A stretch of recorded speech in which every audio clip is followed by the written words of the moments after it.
friends after little girl mother pass away and make her motherless, and her father already pasted away when she was 2 years old. You'll be shocked to find out what she did next.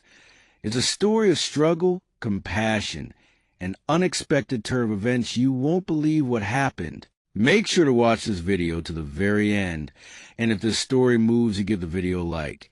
And if you're new to the channel, don't forget to subscribe and hit the bell icon so you will never miss an upload. Now, let's dive into the story.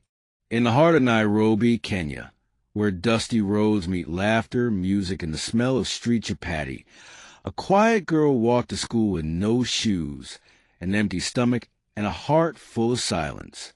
Her name was Amira. She was 12, and already life had taught her things even grown-ups struggled to learn. Her eyes were deeper than her age, her back straighter than her broken circumstances. The world looked past her, but she still showed up every day.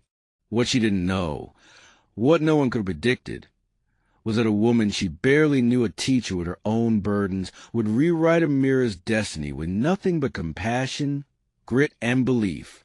Amira was 8 when the world crumbled. Her mother, Aisha, had always been the strong one, a laughter-filled, warm-hearted woman who hummed while cooking and prayed quietly before dawn. One morning, she didn't wake up. A sudden illness, a hospital they couldn't afford, and within a week, she was gone. Her father, Daniel, once a proud handyman with steady work, broke under the weight. The grief made him quiet. His jobs dried up. He took a night shift guarding an empty warehouse. Long hours, little pay, no time to grieve. Amira became a second mother to her little brother, Sammy, who was only 5. Their apartment, one cracked room above a tailor's shop, had peeling walls, one broken fan, and one thin mattress they all shared. Meals became scarce. Water was boiled and rationed. Shoes were patched with rubber bands. And yet, every day, Amira went to school, silent, determined, hollowed out by hunger, but holding on to something no one could take. Hope. By 12, she'd grown quiet and distant. She listened more than she spoke. Teachers noted her, but only one saw through the silence. Only one was truly watching. It was a Tuesday. Hot, still, dust clung to windows, and the ceiling fans rattled overhead like they might fall at any moment. Ms. MR.GB, the English teacher, was walking through a lesson on adjectives when Amira slumped forward. At first, it seemed like sleep, but then she slid to the floor. Silence. Some students giggled nervously. Others just stared. But Ms. MR.GB dropped everything, knelt beside her, and called out her name. Amira? No response.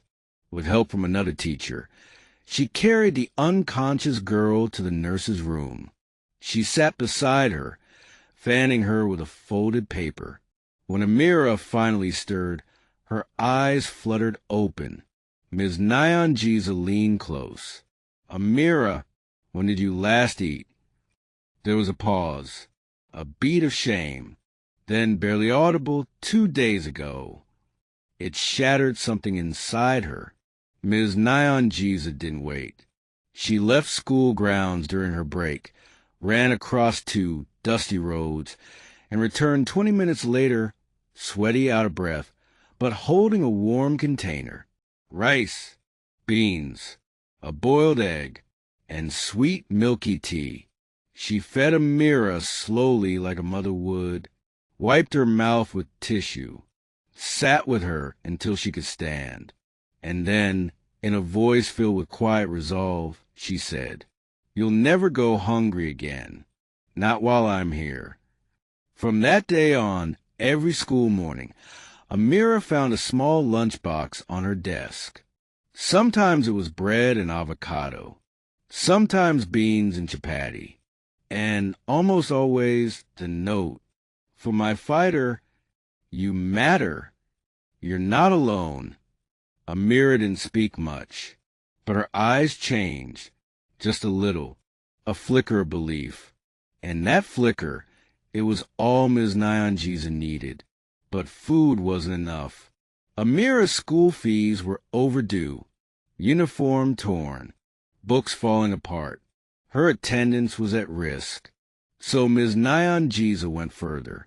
She marched into the head teacher's office and argued for a fee waiver. She filled out forms for educational support.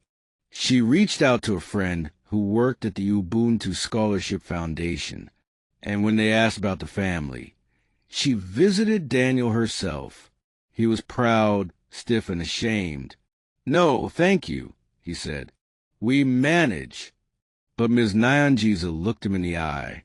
"Sir," she said softly, "accepting help isn't weakness. It's hope. And your daughter, she's brilliant. Let her be seen." And for the first time in years, Daniel nodded. With food in her belly and no fear being sent home, Amira began to rise. She excelled in science, asking questions others were too shy to ask. She stayed after school to tutor first years.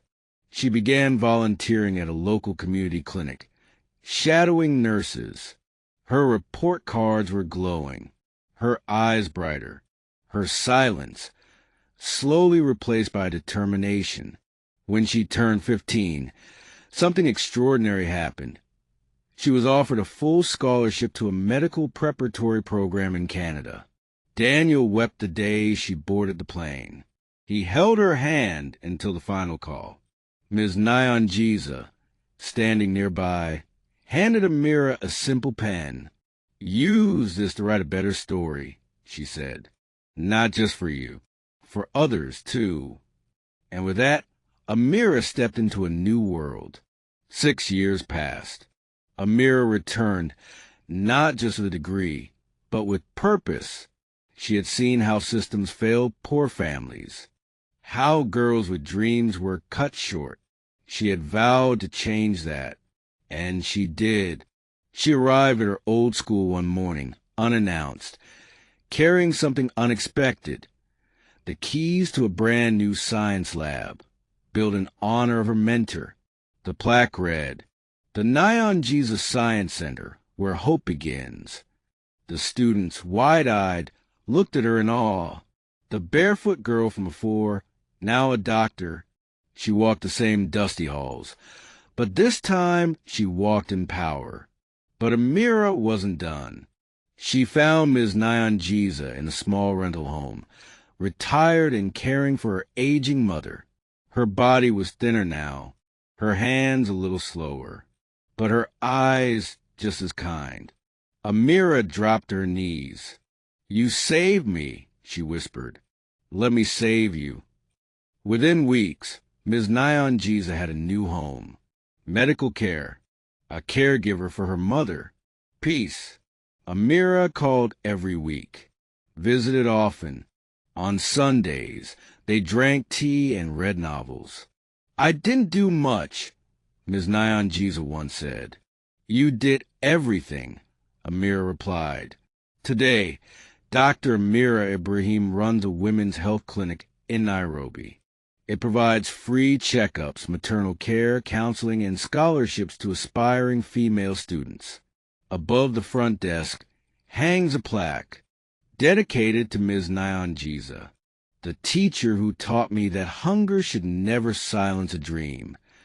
Students come from miles away to be seen by Dr. Amira, not because she's famous, but because they know, somehow, that she understands, that she listens, that she sees them. Because once someone saw her, this is not just a story about poverty, or loss, or hunger. This is a story about belief, about how one lunchbox, one note, one teacher can alter the course of an entire life.